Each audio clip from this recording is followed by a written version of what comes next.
ദിലീപ്, നമ്മൾ നേരത്തെ പറഞ്ഞതാണ്, അങ്ങേയറ്റം ദുർബലമാണ് പാകിസ്ഥാന്റെ സാഹചര്യമെങ്കിലും അവർക്ക് ഏതെങ്കിലും തരത്തിൽ ഇന്ത്യയോട് നേർക്കുന്നവർ നിൽക്കാനുള്ള കരുത്ത് 7 അയലക്കത്തൂടി പോയിട്ടില്ലെങ്കിൽ കൂടിയും അസീം മുനീറിന്റെ അവിവേകം, അസീം മുനീറിന്റെ ദുഷ്ടബുദ്ധി, അയാളുടെ യുദ്ധവെറി എന്തെങ്കിലുമൊക്കെ ചെയ്യാൻ അവരെ പ്രേരിപ്പിക്കും. അങ്ങനെ പറഞ്ഞത് വെറുതെ ആയില്ല. ഇന്ത്യക്കെതിരെ ഒരു പൂർണ്ണാർത്ഥത്തിലെ യുദ്ധത്തിന് അവർ തയ്യാറെടുത്ത് പരാജയപ്പെട്ട് പിൻവാങ്ങി എന്നതാണ് മനസ്സിലാക്കാൻ കഴിയുന്നത്. ദിലീപ്,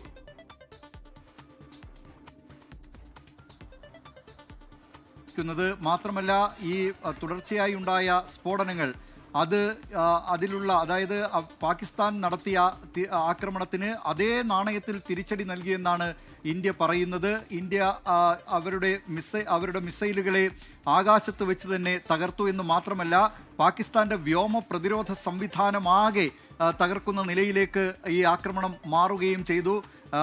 പാകിസ്ഥാൻ ഇന്ത്യയിലെ 16 നഗരങ്ങളെ ലക്ഷ്യമിട്ടിരുന്നു. അവന്തിപ്പുര, ശ്രീനഗർ, ജലന്ധർ, അമൃത്സർ തുടങ്ങി 16 നഗരങ്ങളെ പാകിസ്ഥാൻ ലക്ഷ്യമിട്ടിരുന്നു. അതിൻ്റെ ഭാഗമായിട്ടാണ് കഴിഞ്ഞ ദിവസം പഞ്ചാബിൽ മിസൈൽ ആക്രമണം പാകിസ്ഥാന്റെ ഭാഗത്തു നിന്നുണ്ടായത്. ആ മിസൈൽ ആക്രമണം ഇന്ത്യ ഫലപ്രദമായി തന്നെ പരാജയപ്പെടുത്തുകയും ചെയ്തു. ആകാശത്ത് വെച്ച് തന്നെ 2 മിസൈലുകളും ചെറുത്ത് ചിതറിക്കുകയും ചെയ്തു ഇന്ത്യയുടെ വ്യോമ പ്രതിരോധ സംവിധാനം. അതേസമയം പാകിസ്ഥാന്റെ വ്യോമ പ്രതിരോധ സംവിധാനത്തെ അപ്പാടെ തകർത്തുകൊണ്ട് ലാഹോറിലെ വ്യോമ പ്രതിരോധ സംവിധാനത്തെ ഉൾപ്പെടെ തകർത്തുകൊണ്ടാണ് ഇന്ത്യ ഇതിന് തിരിച്ചടി നൽകിയത്. ആകാശത്ത് വെച്ച് തന്നെ ഇന്ത്യയുടെ S-400 മിസൈലുകളാണ് പാകിസ്ഥാന്റെ മിസൈലുകളെ ഭേദിച്ചത്.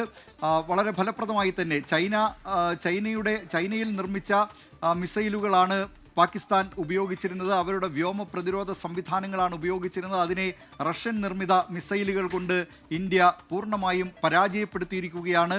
ഇന്ത്യയെ സംബന്ധിച്ച് പാകിസ്ഥാന്റെ ഈ വ്യോമാക്രമണത്തെ ശക്തമായി ചെറുത്തതിലൂടെ പാകിസ്ഥാൻ ഒരു മുന്നറിയിപ്പ് കൂടി നൽകിയിരിക്കുകയാണ്. ഇങ്ങോട്ട് ചെറിയ ആക്രമണവുമായി വന്നാൽ പോലും അത് ആ ആക്രമണം നടത്തുന്ന സംവിധാനങ്ങളെ അപ്പാടെ തകർക്കും എന്ന സന്ദേശമാണ് ഇതിലൂടെ ഇന്ത്യ നൽകിയിരിക്കുന്നത്.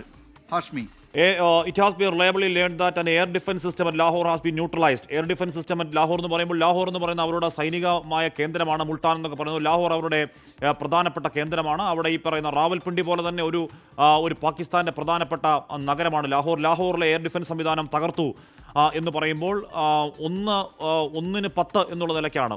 ഇങ്ങോട്ട് ഒരു നേരിയ എസ്കലേഷൻ ശ്രമം ഉണ്ടായാൽ 10 മടങ്ങായി ഞങ്ങൾ തിരിച്ചടിക്കും എന്ന് തന്നെയാണ് രാജ്യത്തിൻ്റെ സുവ്യക്തമായ പ്രസ്താവന. ഏറ്റവും ഒടുവിൽ വരുന്ന ഡിഫൻസ് മിനിസ്റ്ററുടെ ഒരു പ്രതികരണം ഇങ്ങനെയാണ്: Indian armed forces retreat commitment to non escalation provided it is respected by Pakistani military. നമ്മൾക്ക് ഏതെങ്കിലും തരത്തിൽ അശാന്തി ഉണ്ടാക്കാൻ, യുദ്ധത്തിലേക്ക് പോകാൻ ഞങ്ങൾക്ക് തീരെ താല്പര്യമില്ല. പക്ഷേ അത് നിങ്ങൾ ഞങ്ങളുടെ ഈ പറയുന്ന ക്ഷമയെ ബഹുമാനിക്കുകയാണെങ്കിൽ മാത്രം എന്നതാണ് ഡിഫൻസ് മിനിസ്റ്റർ ഏറ്റവും ഒടുവിൽ പറയുന്നത്. അതല്ല, അതിൽ ബഹുമാനമില്ല, നിങ്ങൾ പിന്നെയും ഇങ്ങോട്ടേക്ക് ആക്രമിക്കാനോ ഏതെങ്കിലും തരത്തിൽ പ്രകോപനം ഉണ്ടാക്കാനോ വരികയാണെങ്കിൽ നിങ്ങൾക്ക് ഞങ്ങൾ അടിച്ചാൽ നിങ്ങൾ താങ്ങില്ല എന്ന് തന്നെ കൃത്യമായി പറയുന്നുണ്ട്. ശ്രീനാഥ് ചന്ദ്രൻ ചേർന്നു. ശ്രീനാഥ്, തകർത്തതിൽ റഡാർ സംവിധാനവും ഉണ്ടെന്ന് പറയുന്നുണ്ട്. പാകിസ്ഥാൻ ചെയ്തുകൂടാത്ത, അവരുടെ ശേഷി അനുസരിച്ച് ചെയ്തുകൂടാത്ത അങ്ങേയറ്റം ആത്മഹത്യാപരമായ ഒരു നീക്കം അവർ രാത്രി നടത്തുന്നു. ആ രാത്രി നടത്തിയ നീക്കം അബദ്ധമാണെന്ന് രാവിലെ ആകുമ്പോൾ തിരിച്ചറിയുന്നു. അവരുടെ ലാഹോറിലെ എയർ ഡിഫൻസ് സിസ്റ്റം ഇല്ലാതാവുന്നു, റഡാർ സംവിധാനം ഇല്ലാതാകുന്നു. ഇനിയെങ്കിലും ആ രാജ്യം പഠിക്കുമോ പാഠം? ശ്രീനാഥ്, ഏറെ കാര്യങ്ങൾ യഥാർത്ഥത്തിൽ പാകിസ്ഥാൻ ഈ ആക്രമണത്തിൽ നിന്ന് പഠിക്കാനുണ്ട്. എന്താണ് യഥാർത്ഥത്തിൽ ഒരു ആക്രമണം ഉണ്ടാകുമ്പോൾ ചെയ്യാനുള്ളത് എന്ന് ഇന്ത്യ യഥാർത്ഥത്തിൽ ഇന്നലെ രാത്രി കാട്ടിക്കൊടുക്കുകയായിരുന്നു. പാകിസ്ഥാനിൽ നിന്ന് വന്ന ഒരു മിസൈൽ പോലും ഇന്ത്യയിൽ എവിടെയെങ്കിലും ഒരു നാശനഷ്ടം ഉണ്ടാക്കിയതായി ഒരു റിപ്പോർട്ടുമില്ല. എല്ലാ മിസൈലുകളും തകർക്കാൻ ഇന്ത്യക്ക് കഴിഞ്ഞു എന്നത് ഇന്ത്യയുടെ പ്രതിരോധ സംവിധാനം എത്രത്തോളം ശക്തമാണ് എന്ന് തെളിയിക്കുന്നുണ്ട്. അതേസമയം മറുവശത്തേക്കോ പാകിസ്ഥാനിൽ ഇന്ത്യ ലക്ഷ്യമിട്ട 9 ഇടങ്ങളിലും കൃത്യമായി ഇന്ത്യൻ മിസൈലുകൾ എത്തി. അവിടെ ഭീകര താവളങ്ങൾ ഇന്ത്യ നശിപ്പിക്കുകയും ചെയ്തു. അതേസമയം മറുവശത്തേക്ക് ഇന്ത്യയിലേക്ക് ഒരു നാശവും പാകിസ്ഥാന് ചെയ്യാൻ പറ്റിയില്ല. നമ്മുടെ S-400 സുദർശൻ, അതായത് നമ്മുടെ വ്യോമമാർഗം വരുന്ന ശത്രുക്കളെ തകർക്കാനുള്ള മിസൈൽ സംവിധാനം, അത് കൃത്യം പ്രവർത്തിച്ചു. ഇന്നലെ രാത്രി 3 സംസ്ഥാനങ്ങളാണ്, ഏതെങ്കിലും ഒരു സംസ്ഥാനം ലക്ഷ്യം വെച്ചോ അല്ലെങ്കിൽ സ്ഥിരമായ ആക്രമണം നടക്കാറുള്ള ജമ്മു കാശ്മീരിലോ മാത്രമായിരുന്നില്ല, ഗുജറാത്ത് വരെ നീണ്ടു നിൽക്കുന്ന ഇടങ്ങളിൽ, ഭുജ് എന്ന് പറയുന്നത് ഗുജറാത്തിലാണ്. അങ്ങനെ 15 ഇടങ്ങളിൽ 3 സംസ്ഥാനങ്ങളിലായി, അതായത് ഇന്ത്യയും പാകിസ്ഥാനും തമ്മിലുള്ള അതിർത്തി മേഖലയിൽ വ്യാപകമായി മിസൈലുകൾ പാകിസ്ഥാൻ അയച്ചു എന്നതാണ് ഈ സ്ഥലങ്ങളുടെ പേരുകൾ പരിശോധിക്കുമ്പോൾ നമുക്ക് മനസ്സിലാക്കാൻ കഴിയുന്നത്. പക്ഷേ ഒരിടത്ത് പോലും പാകിസ്ഥാൻ അയച്ച മിസൈൽ അതേപടി വന്ന് പതിച്ചില്ല. അത് പല കഷ്ണങ്ങളായി ചിന്നിച്ചിതറി അതിൻ്റെ അവശിഷ്ടങ്ങൾ മാത്രമാണ് ഇന്ന് രാവിലെ പലയിടങ്ങളിൽ നമ്മൾ കാണുന്നത്.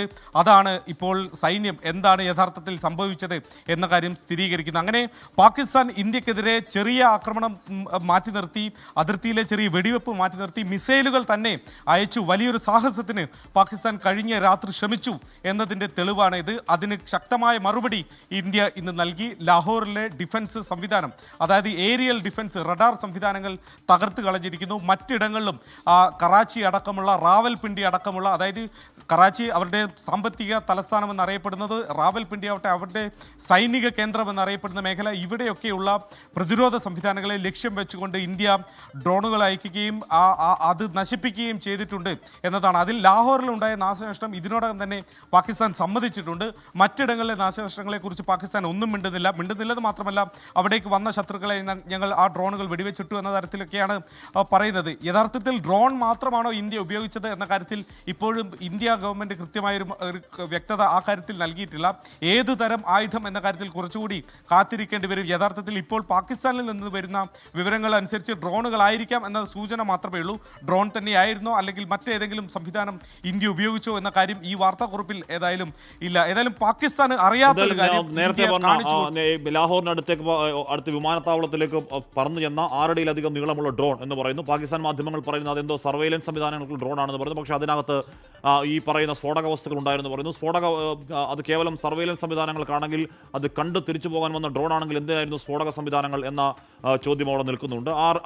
ആ ഡ്രോൺ ഇന്ത്യയുടെ ഡ്രോൺ ആണെന്ന് നമ്മൾ എവിടെയും പറയുന്നില്ല. പക്ഷേ എന്തും അവിടെ സംഭവ്യമാണ് എന്ന് തന്നെയാണ് ഈ മണിക്കൂറിലെ പ്രധാനപ്പെട്ട വാർത്ത.